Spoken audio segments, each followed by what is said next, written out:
घरामध्ये सगळे जेवल्यानंतर बाळ मला उद्या सुट्टी असल्यामुळे मी आता गवत कापून आणतो. आईला मला गवत कापायला गेलं तर डायरेक्ट वाघाने जेब घेतली, पण तो काय तोपर्यंत ऊसामध्ये ओढून नेलं. पुणे जिल्ह्याच्या शिरूर तालुक्यातील पिंपरखेड या गावात बिबट्याच्या हल्ल्यात 13 वर्षीय मुलाचा मृत्यू झालाय. आपण या ठिकाणी आहोत. आपण पाहू शकताय हेच ते घर आहे. याच घरातील रोहन बोंबे या 13 वर्षीय मुलाचा मृत्यू झालाय.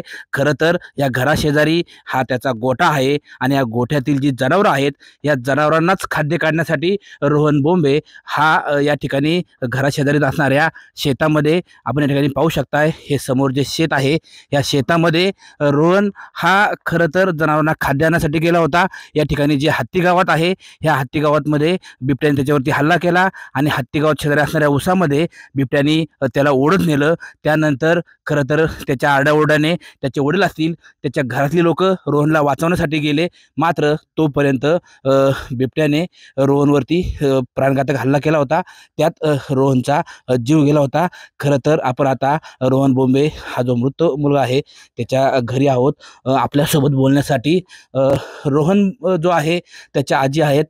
आजी काय सांगा? इथं रोहन माया वाचला होता. मी बसले होते, मायापाशी उभा होता. कोणी कोणा आला पत्र्याची आडा अशी माझ्या भावा झडप घातली, असं ओढून नेले तिकडे.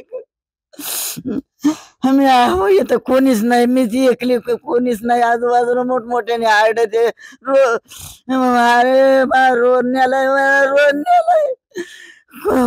माणसं येता येता माझ्या भावाला नेलं तिकडे. इथून माझ्या भावाला नेलं माया मोरून. खरं तर घरापुढंच शेत आहे आणि या शेतामधूनच रोहनला जे आहे ते बिबट्याने नेलंय आणि त्यामुळं त्यांच्या कुटुंबाचा जो दुःख आहे हे दुःख अनावर झालंय. आपल्यासोबत काही ग्रामस्थ आहेत. काय सांगा कशा पद्धतीने ही घटना घडली? ही तर घरामध्ये सगळे जेवल्यानंतर बाळ मला उद्या सुट्टी असल्यामुळे मी आता गवत कापून आणतो. आईला मला असं गवत कापायला तो तिथं गेला.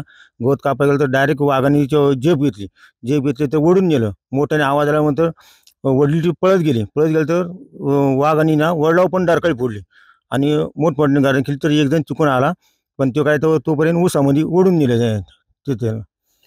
खरं तर सुट्टी असल्यामुळे आपल्या घरची जी जनावरं आहेत ह्या जनावरांना खाद्य काढण्यासाठी हा 13 वर्षीय रोहन आपल्या घराशेजारी असणाऱ्या शेतामध्ये गेला होता. मात्र या शेतातच बिबट्याने रोहनवरती हल्ला केला. रोहनला वाचवण्याचा रोहनच्या वडिलांनी असतील किंवा इतरांनी प्रयत्न केला, मात्र तो अपयशी ठरला. सचिन तोडकर, न्यूज 18 लोकमत, पिंपरखेड, पुणे.